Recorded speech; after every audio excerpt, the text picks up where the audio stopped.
Hi ළමයි කොහොමද ඔයාලට ඔන්න අලුත් vlog එකක් අරන් ආවා. අද vlog එකෙන් පෙන්නන්නේ අපි නුවරඑළිය ගියපු trip එකක්. මේක අපේ කැම්පස් එකේ ඉන්න යාළුවෙගේ ගෙදර තමයි ගියේ. ඉතින් එහෙනම් අපි ගියා වික්ටෝරියා පාක් එක බලන්න. මේ ට්‍රිප් එක ගොඩක් දිග හින්දා දවස් 4ක් වගේ තියෙන හින්දා මම ඔයාලට කොටස් වශයෙන් අරන් එන්නම්. ඉතින් අපි බලමු වික්ටෝරියා පාක් එකට ඇතුළු වෙන තැන ඉඳන් වික්ටෝරියා පාක් එකේ තියෙන ලස්සන කොහොමද කියලා.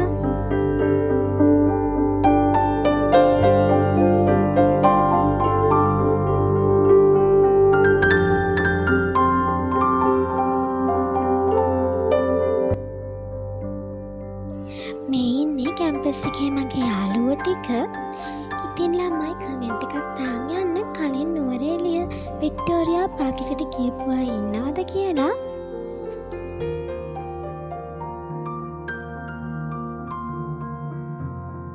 ඇත්තටම වීඩියෝ එකකින් පෙන්වන්න බැරි තරම් වික්ටෝරියා පාක් එක මාරම ලස්සනයි. මම නම් ෆස්ට් ටයිම් තමා ගියේ. ඒකත් ඉතින් මේ යාළුවෝ හින්දා නැත්තම් ඉතින් නම් යවෙන්නේ නැහැ. ඇත්තටම මාරම ලස්සනයි. ඔයාලා වික්ටෝරියා පාක් එකට යනවා නම් ඒකේ ටිකට් එක උනේ මන්ට මතක විදිහට 150ක් වගේ. ඒ වගේම තමා අනිවාර්යෙන් ලස්සන ෆොටෝස් ගන්න තැන් ගොඩාක් තියෙනවා. ඉතින් ඔයාලත් යන්න.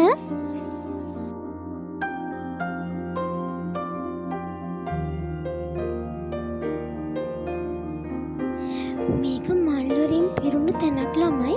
කොච්චර මල් තියෙනවද කියනවා නම් සමහර මල් නෙමෙයි ගොඩක් මල් වල මම නම් නමක් දන්නේ නැහැ. මෙතන එන්ට්‍රි එක තියෙන තැනම ලස්සන පොකුණක් තියෙනවා. ඔයාලා ගියොත් එතනත් බලන්න මාරම ලස්සනයි.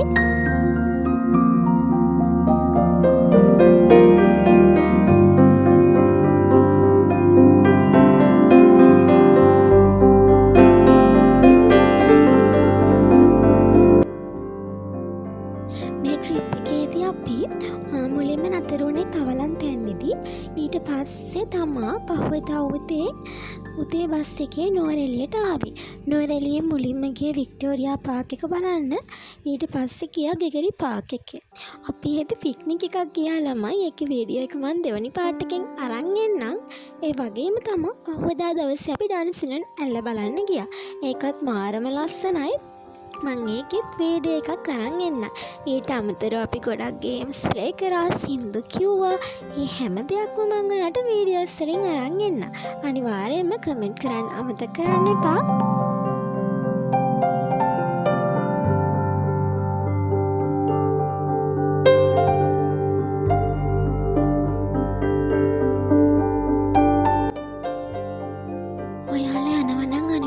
කුඩයක් අයිස් කැප් එකක් ජර්සියක් අනිවාර්යෙන්ම අරන් යන්න අමතක කරන්න එපා. මොකද මෙහි වෙදර් එක මාර විදිහට වෙනස් වෙනවා. අපි යනකොට වැස්සා, ඊට පස්සේ හපව පායලා තිබ්බා, ආයෙත් වැස්සා. ඉතින් ඒ හින්දා අනිවාර්යෙන් මේ දේවල් මතක ඇතුව අරන් යන්න. හැබැයි අපේ ෆොටෝ ගන්න, වීඩියෝස් ගන්න වැඩවලට අපිට ඒක නම් බාධාවක් උනේ නැහැ. ඉතින් ඔයාලත් අනිවාර්යෙන්ම යන්න.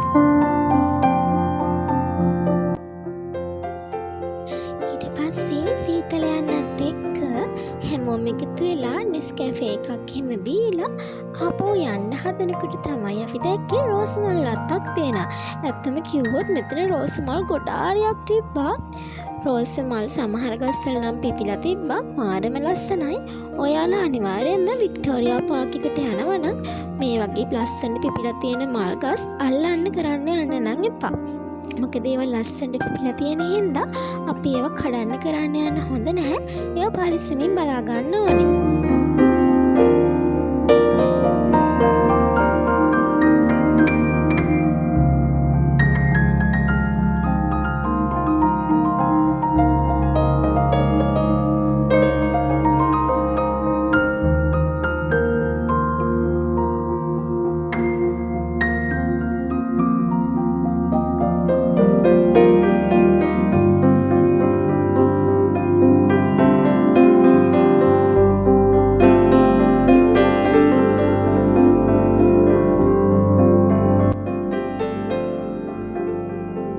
බලන්නකෝ ඊට පස්සේ අපිට යාළුවෙකුත් හම්බුණා.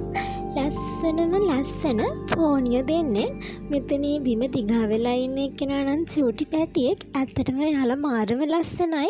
මේ හරිය පාරේ හැමතැනම අපිට එයාලව හම්බ වුණා.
ඉතින් ඒ වගේම තමා මේ වීඩියෝ ටික මං ඔක්කොම අරන් එන්න. ඔයා තාම මාව සබ්ස්ක්‍රයිබ් කරන්න නැතුව වීඩියෝස් බලනවා නම් අනිවාර්යෙන්ම සබ්ස්ක්‍රයිබ් කරන්න කියලා මං ඉල්ලනවා. මේ තියෙන්නේ අපි දන්නෙත් නැතුව වීඩියෝ වුණ පොඩි වීඩියෝ ක්ලිප් එකක්. ඉතින් යාළුවනේ මං ගිහින් එන්නම්. හැමෝම මාව සබ්ස්ක්‍රයිබ් කරන්න. පරිස්සමින් ඉන්න.